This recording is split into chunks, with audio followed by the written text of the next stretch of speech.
cuadros de Patinir como este San Jerónimo, pintado hacia 1520, vemos paisajes que combinan fantasía y misterio con una nueva ilusión de realidad que es típica del Renacimiento.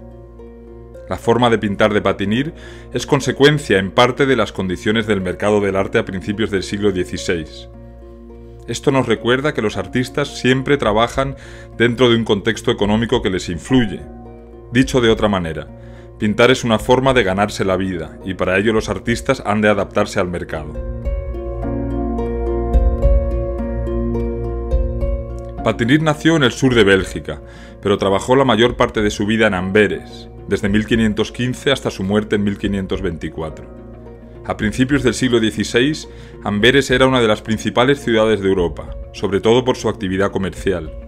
El incremento de la riqueza en Europa en este momento llevó a un aumento en la producción de todo tipo de bienes, entre ellos las obras de arte. Una de las industrias que prosperaron en Amberes fue la de la pintura, que se exportó de esta ciudad a todo el continente europeo. Con el crecimiento del mercado del arte llegó también una mayor competencia. Los pintores respondieron a esta situación aumentando el tamaño de sus talleres, contratando nuevos ayudantes. Y también comenzaron a crear nuevos tipos de obras que llamasen la atención de los coleccionistas. Este es el caso de Patinir. Se le ocurrió la revolucionaria idea de pintar cuadros en los que los paisajes fuesen el elemento principal y no meramente un fondo. A juzgar por lo rápidamente que otros artistas le imitaron, su idea tuvo éxito.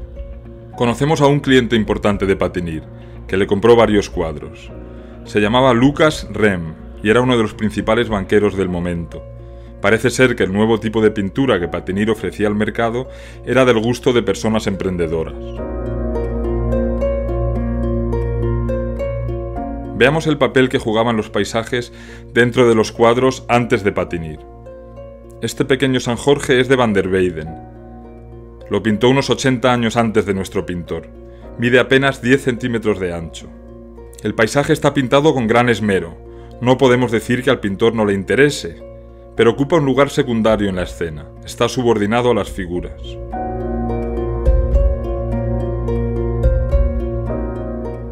En el San Jerónimo de Patinir, que es un cuadro mayor, de 74 por 91 centímetros, también hay personas y se desarrolla una historia, pero el protagonismo ha pasado claramente al paisaje.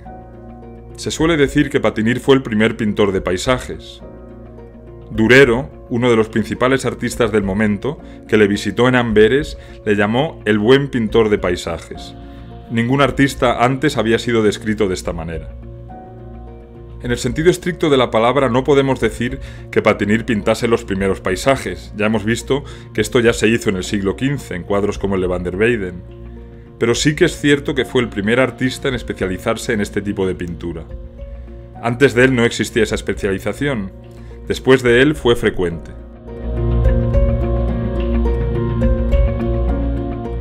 Miremos de nuevo este paisaje de Van der Weyden. Ya en este momento los pintores habían resuelto algunos de los problemas que planteaba la representación del paisaje. Situaron la línea del horizonte en la parte alta del cuadro. Incluyeron rocas y montañas en sus vistas y usaron los colores marrón y verde en el primer plano y el azul para el plano más alejado. Esto último se basaba en la observación de la realidad. Las montañas se ven azules en la distancia. Inmediatamente por encima del horizonte pintaban el cielo de color blanco. Las personas y animales que hay en estos cuadros y las casas, rocas y otros elementos los pintaban como si los viésemos desde su mismo nivel.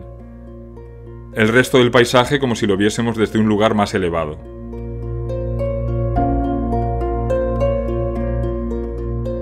Patinir heredó estas ideas de sus antecesores, pero también añadió algo propio. La intensidad de los colores de sus cuadros, sobre todo los verdes y los azules, les concede un aspecto muy original. Y el contraste entre la tierra y la luz blanca que vemos por encima del horizonte es especialmente intenso en sus obras. Las grandes formaciones rocosas tienen mucha presencia. Se parecen mucho a rocas que existen en el entorno de Dinant, en Bélgica, la ciudad donde nació Patinir. Las debió de estudiar allí. En este cuadro vemos episodios de la vida de San Jerónimo. Sentado junto a una cueva, retira una espina que se ha clavado en la pata de un león. En agradecimiento, el animal le ayudará a recuperar algunas de sus posesiones que le habían sido robadas. La historia que muestra el cuadro le importa al artista y a los espectadores, pero la novedad del cuadro estriba en la importancia que concede al paisaje. Este es otro de los cerca de 30 cuadros que se conservan de Patinir. Se llama Caronte atravesando la laguna Estigia. Vemos que se repiten muchas de las características de los paisajes del autor, como la intensidad de los colores azul y verde. En la barca vemos a Caronte, un personaje de la mitología griega que trasladaba las almas de los muertos. Virgilio y Séneca le describen con una larga barba, como le vemos aquí. El uso de un personaje de la antigua mitología nos recuerda que estamos en el Renacimiento. Desde principios del siglo XVI, los temas clásicos procedentes de Italia fueron ganando presencia en el norte de Europa. En la barca vemos también a una pequeña figura. Es un alma, que parece enfrentarse a la elección entre dos caminos separados por la gran masa de agua por la que navega. A nuestra izquierda está el paraíso. Un ángel intenta llamar la atención del barquero. La fuente, inspirada en el Bosco, es una fuente del paraíso. Pero no es fácil saber cómo llegar hasta ella. El acceso lo tapan árboles y rocas. En el otro lado está el infierno, de nuevo con figuras que recuerdan al Bosco. El acceso a esta zona parece más fácil. Un brazo de mar conduce directamente hacia una torre fortificada. Da la impresión de que el barquero se dirige hacia allí. Tras la fortificación vemos la amenaza del mal.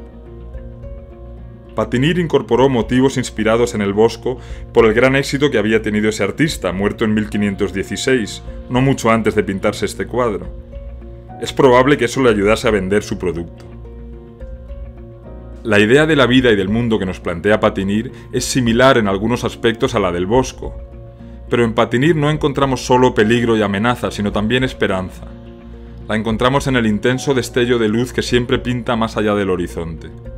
Esa luz nos ofrece algo. La vida en la tierra está plagada de dificultades, parece decirnos, pero más allá del horizonte está el cielo, y el cielo es luz. Para transmitir esta sensación de que hay un lugar mejor, el artista debía pintar la luz de forma convincente. Yo creo que lo consiguió, y que la luz sigue surtiendo un efecto esperanzador cientos de años más tarde.